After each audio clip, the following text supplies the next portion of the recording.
aku Cahayu Sri Limbo. Apa yo? Awak dhewe kaya wong ngimpi dadakan. Apa?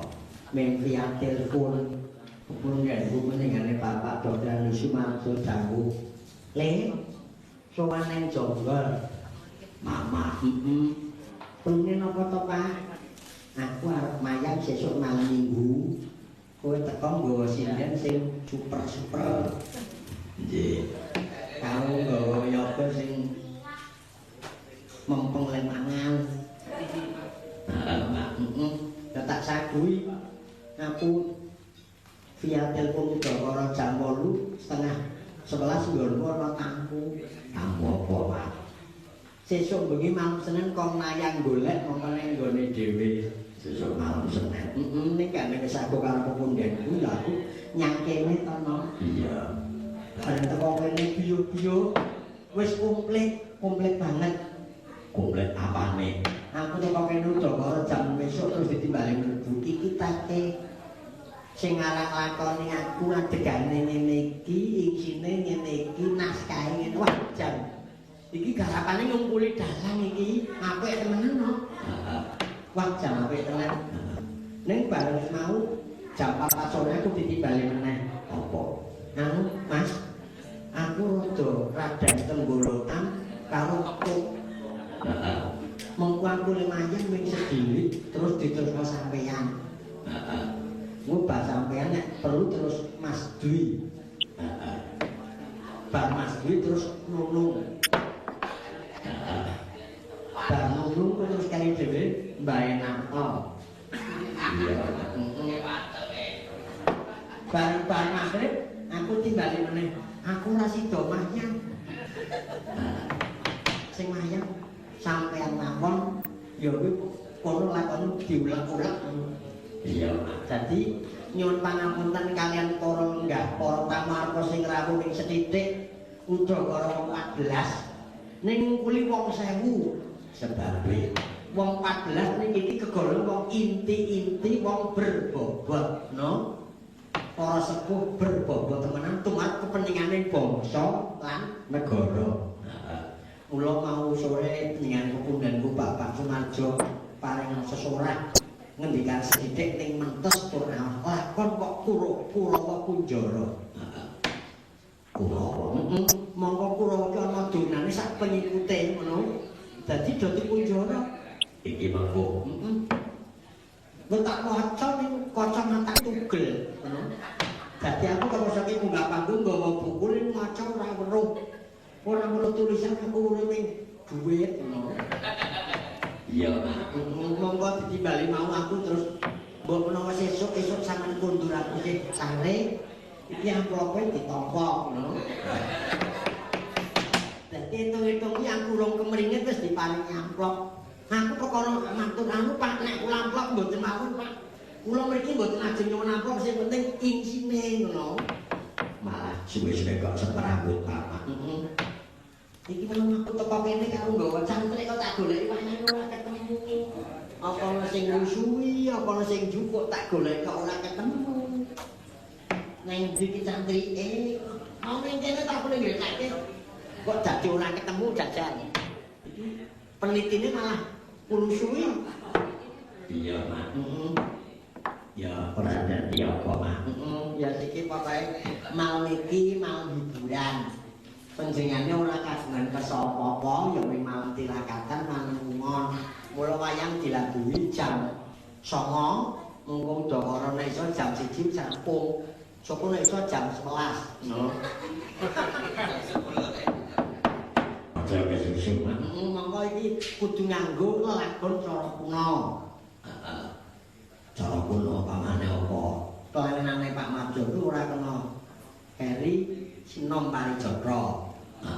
Bar sinom parijatra terus pangkur parijatra. Dan nanggulo parijatra. Kuwi kleru, Mak. Kleru. Karo duweke sapa? Ora ana kok pangkur parijatra. Pangkur iki pamane palaran. Oh, ora ngono. Ora. Oh ya. Saiki tak wiwiti wae karo ngenteni bapakmu. Awit mau kek adus bengi-bengi Bapak. Ora anggar krungu sino. Bapakmu teko ndene. Ya, manut. Karo Agus ana ora no? Lho, Agus siap tampil ke depan no? ya. Monggo sinom mari Joko yuk. Larase sak kepenake. Slendro kena pilo kena. Dasar gamelane krungu kabeh kok. Monggo pesindene pirang-pirang kok jan. Neng pesinden sing isih mempeng. Sisih kono kuwi nek kono kulon berarti kono lor. Betul. Derek tepung Bu. Assalamualaikum warahmatullahi wabarakatuh. Kok mikir ora kuwi? Mbok leye kowe di kenceng mau di ngetengke mawon. Nah. Nggih. Asma sing komplit Bu? Kawula. Nggih. Muji sinten muji Rahayu? Muji. Oh iya. Oh nggahipun wonten pundi wonten Jakarta? Wonten Cipinang. Cipinang kalian anu nggih penjara. Leres Cipinang penjara nek badhe kersa pinarak pinara. Jadi wong-wongan to iki. Nang iki Bu saking pundi Bu? Kawula saking Ngayujo. Ngayujo. Ngayujanipun Daerah Berkah. oh sami kula nggih Ngayujo kula wonten perapatan ringin, caketmu alimin, pira brajan. Wiji ta. Nggih, monggo nyenger kula panjen. Batik tarik Mas dadi tukang medhedhalin kula menika. Purwani berkah Sinom Kalijaga Bu.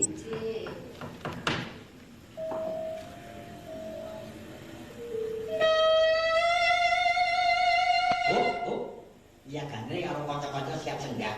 Awit sama teko mriki sesuk di blonjo no. Senggak sing seru karo ora apa-apa.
Jembang-jembang paline lemu-lemu.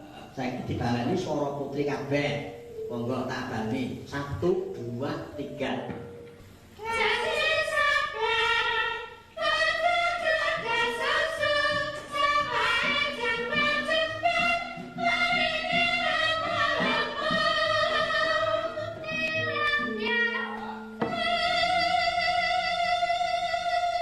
Semangate kalah karo kakung. Nek sing kakung petenteng kok sing wedok ketele kurang semangat. Sing sabar ojo do kesusu sarane jembar-jembar paline lemu-lemu. Mbok sing rada kenceng rada tegas ngono. Tak suwun sing tegas. Putri kabeh. Ji, ro, lu. Ujine ora mau nembang ning ngajak padu. Iki yo ngiwuke kok. Nek dicalosi alon ora kersa. Nggih. Indikane kapure ingkang sehat kok kalah karo sik kampung.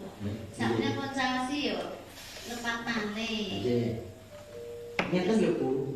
Dadi wong wedon iku kudu ngerti ngubah mosine sing kakung. Karepe kenceng apa kendho. Nek dong sing kakung kenceng sing wedok nendoni. Nek sing kakung kendho sing wedok kepiye bisa sing lanang kenceng.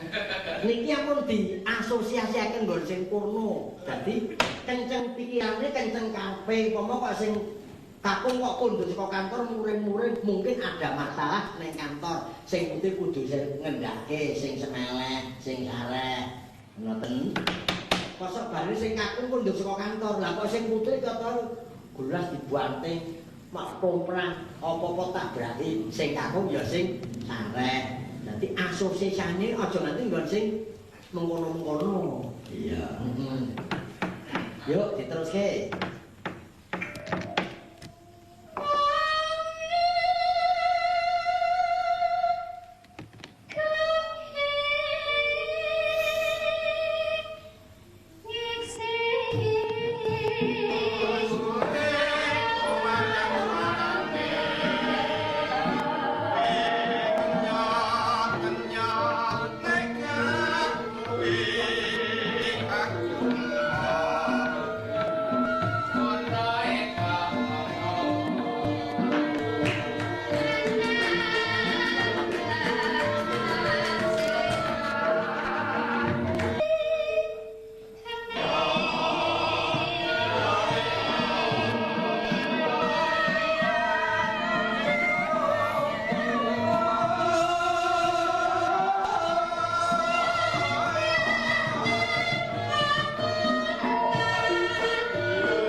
Niki sing ngajit nggih sing kagungan kesok punden kula Mak Sumarjo.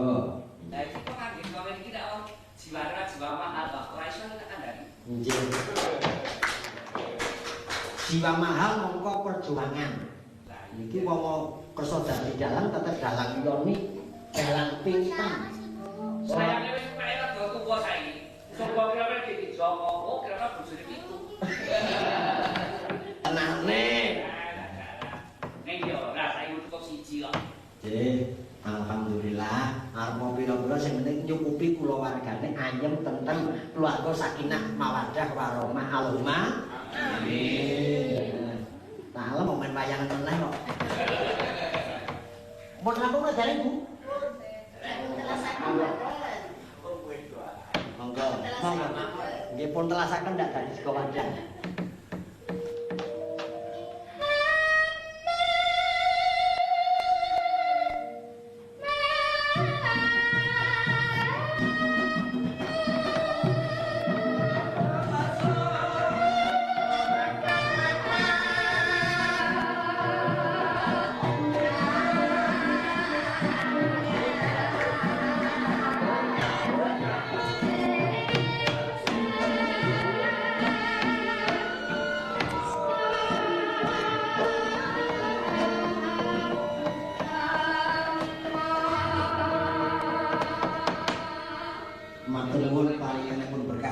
Ora krasa wis jam 10 kurang 5 menit dadi ning kari sak jam meneh. Bocange. Nggih. Ora sakare perkara susu. Iki mau lho, eneng-eneng.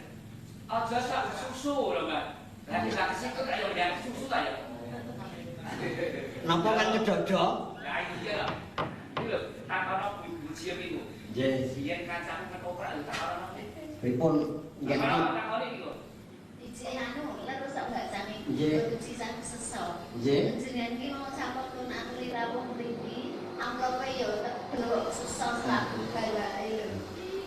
Jane lek kula pengen bubar kasih iku mboten sebab napa-napa ora nyanyi sing gadah dalem rak akeh gerak. Masa sing duwe gawe akeh gerak kok malah dhewe tembangan nganti didobrakan lak jenenge malah ganggu ketenangan ngoten. Bocange. Nggih. Sedang gantok beras sing kagungan dalam anggere ngene sing gene sing papat kuwi. Wah, sing super langsung. Tenane. Nek pangeran Presiden Sinden iki Sinden tak kon ngadeg. Ah, kepala ngadeg tenan ya. Nggih, nek ngadeg apa linggo pindah mriki mawon. Ane nang kono, do sing lenggah ora preso kok nek teng iki do ketok gambare sing ngantuk konangan ngoten. Monggo saiki di kudu diteke Nggih. bareng-bareng. Lah iku pancen niki mung pancen bagi ber atine kabeh kok kene kok. Dadi niki mau didhawuhi putri kudu iso ngatik. Lanang iso ngatik, wedok kudu iso ngatik. Lah nek wong lanang ngono Monggo pangapunten kula kepanen yang mau awan selatihan yang ketok regeni. Monggo duet monggo tunggal kalian Bapak sinten? Pak Makno nggih. Nggih, monggo. Rada penting, Pak. niki men dor tadi rondo-rondo niki mawon. Ora sing rondo iki. Nggih.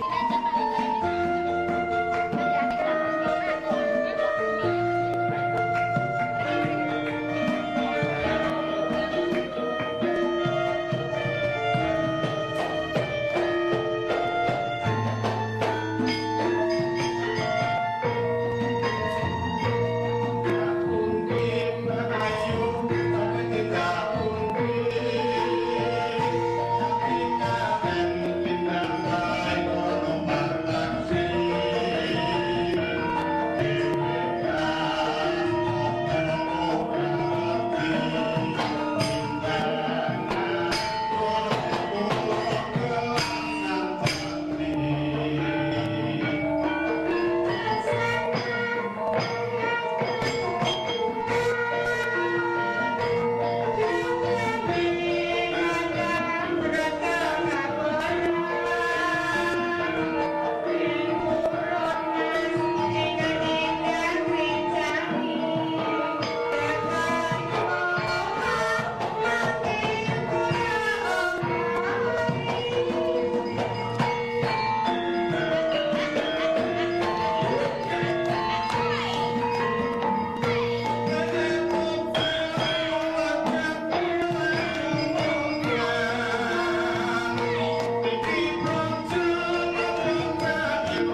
dibanding vokal kakung karo vokal kuwi nembang bareng aja penak seneng ya tak rasa-rasa iki gamelan malah nambahi umur lho no malah nambahi umur kula ora vokal kiai-kiai Jawa sing Jakarta iki lho munduti gamelan iki munduti ora ning Pak Marjon Pak Handoyo bulan kapal itu gamelan akeh suruh untuk tambah pirang-pirang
Paman Sengkuni ingkang putra pun wadas tinalem Bambang Swara mijak lungsung kabar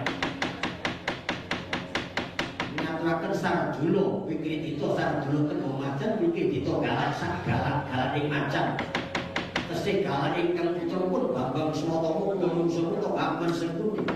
Ile ban cai ban poni ban kemudian bulan demokrat hidup sebentar ban susupi ban pulau ngatulaken sarpo ulo galak man sak galak ing ulo tesih galak ulo wonten panganan ban susupi man mengko anak-anakku ora mesti Tirta kantonganmu surta nyedel surta model lengkap satang iki. Rasa kok salah siji ngomong lan ngendika salah siji kok sing nampani. Rada disroke men. Rada kulo. Dipun kakak dulu. Nggih pancen ora pati cetok. Nah, apik wis. Ngendeng-ngendeng wis apik. Monggo kakak dulu tak diri paling jauh. Iki ngene ya, Ger. Anak-anakku Kurawa Metino, Tirta Nata, Tirta Yuda, Kartomarma, Kartoyuda, Citraksa, Citraksi, Surtayu, Surtayuda ora tak siji-siji sing lumpuh matan ngene. Wigatine gandeng wektu iki sak kucing gunung go muka. Wewengkon Metino ana manungsa sing mani yasa negara. Madhep dadi ratu jenenge negara Kambangan, ratune jenenge Prabu Dewa Mambang, lho. Sing ngembali panguwasa negara Metino. Ora njaluk pamit, ora njaluk idi marang Angger Duryudana. Ngilani dadane Pendhita Dana, lho. Nganti saperangan warga Praja Metino do gabung dadi rombongan kono. Mula iki kowe kabeh ndereke karo Angger Ngawangga sing dipercaya dadi tendhing laku lan Angger Baladewa. Siji, merangi mangkong cilik aja ngerti gabung dadi rombongane Prabu Dewa Mambang. Lorone Prabu Dewa Mambang kudu dikendarat dipunjara sak anggotane pengikute kabeh, lho.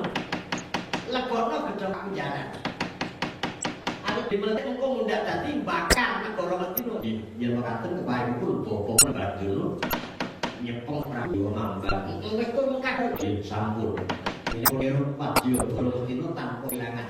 Boten namung para raja, para brahmana, para ulama, para pendhita gabung kalian Prabu Dewa Mambang. Nah, kuwi mula iki kabeh tak dawuhi ngrakit gaman pusaka piranti nek ora kena dilmu kalus nak perlu dimasak Prabu Dewa Mambang oleh iki sendika. Nah, wis kudu gawe kakang Pendhita Dana iki. Kula enggak budalan apa mboten? Rasa budalan macam-macam. Sing penting damenya saya katakan ayo do makan ya. Bagus niku.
Bala Kurawa Kastina. Nenggih ingkang wonten sapucuking gunung Muka. Ingkang wonten sakihuring gunung Muka. Lemah Gamping Gunung Watu Wadyastu Pinatra Temah Barantin Maroto. Winangun dadi negara Winastan negara Kambangan. Perlenggan lan pemasaran negara Kambangan jabatan kotanding bebasan kaya kayangan ingkang enjolatan. Sedaya kekembangan keturunan pinenggo ing kono jabatan kula kang bisa madani. Pramila dadi kaeloan ing akeh sasat kaya negara tiban sapucuking gunung. Sinten ingkang madhep dadi nalendra wonten negara Kambangan. Para siksa sagunung anakan gede Jilgondro kaya Singoraro. Jejuluk Prabu Dewa Mambang ya Prabu Asmara Santa. Jejuluk Prabu Dewa Mambang ya Prabu Asmara Santa. Aja dume buta. Nanging luhur pengayomane gedhe pengayomane. Astane tembung bisa gawe tata titi lan senter. Bebasan ambane wong loro iso mari wong dagang njaluk pengarisan wong kawin ngalap rezeki. Lantaran godhong saksuwet banyu setetes bisa dadi lan ketrimane. Nenggih marang keparing ayu. Ana satru gagah kembar jeneng kembar sandang penganggone kembar dedek yati. Ingkang minangka bulan-bulan wonten negari Kambangan. Arane Raden Patih Dento Madendra lan Raden Patih Candra Pasisa. Mengkeraken ora urusan bobote glugu kang pinter tata jalma arane naga para. Tumut Nabyantara dadi kawulane Sang Prabu Dewa Mambang. Tata titik-titik gedhe pengayomane ora nyentok kawijil mangkono panjenengane.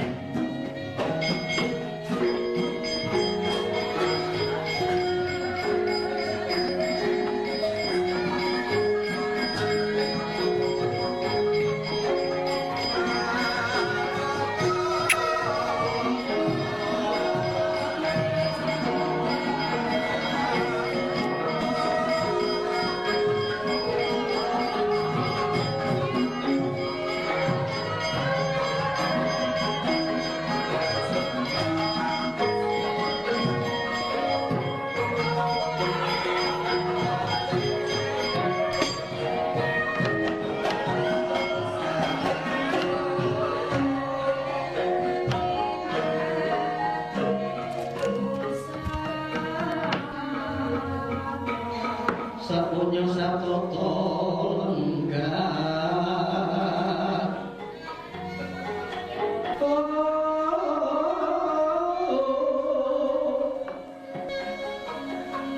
dan keparengan ranu oto padaning sinara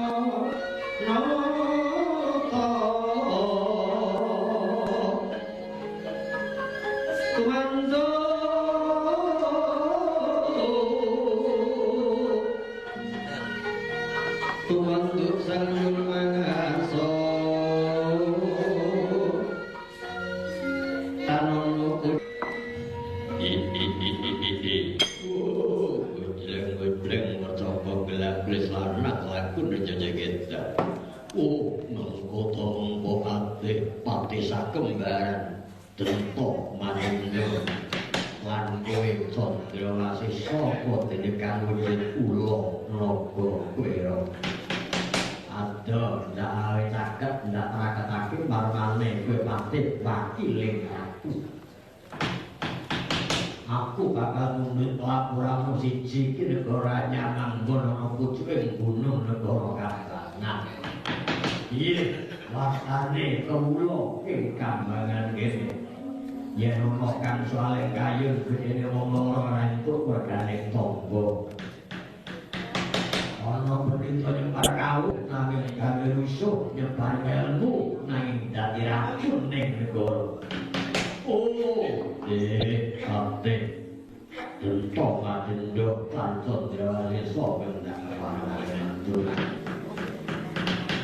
yang panjang ada wong luput penagih tidak jadi wong salah dielingake di Kewangan itu Sinuwun Prabu Dewa Mangbar iya senadyan negariannya sekarang wujud gunung batu madamkin papannya iya nanging sareng sabdi namung tani abjadon niku ngayub dhateng panjenengan kepingin suwita dhateng Paduka Sinuwun Prabu Dewa Mangbar pate iya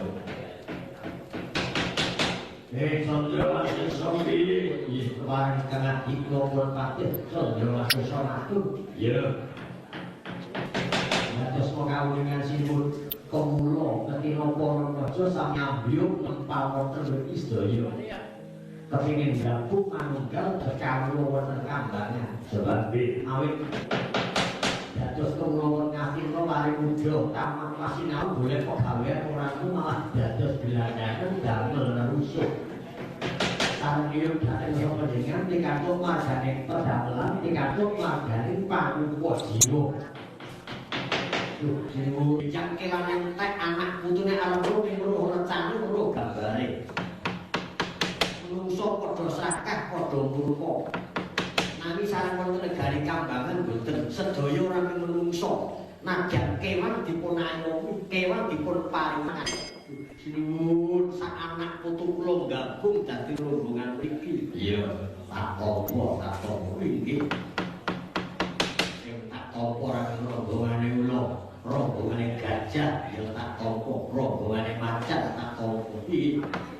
Menawi rombongan bantreng dos pundi? Bantreng. Bantreng apa? Lho menika bantreng nggih rombongan. Pun tampi menapa mboten ora tak beda-bedake wonten manunggal kadoja bedana suku, agama, aja gawe kisruh, aja gawe weruh. Sinuwun matur nuwun. Iya. Dadi ana sepuluh aku nadyan buta, aku Allah. Untukku medeni kemati medeni. Sak bisa-bisa aku Allah ning jiwaku aja nganti Allah. Mula sing Allah ning jabane batinku kudu apik. Syukur jabane apik, atine becik. Besok kapan bisa bangun manungsa sak butuhe? Panjang menungsane urung didandani jiwane urung didandani mekaten Sinuwun iya sing ati-ati sedaya meneh kene ana daya sing bebayani ketemu padha waran becik wis ora mendemo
Munggah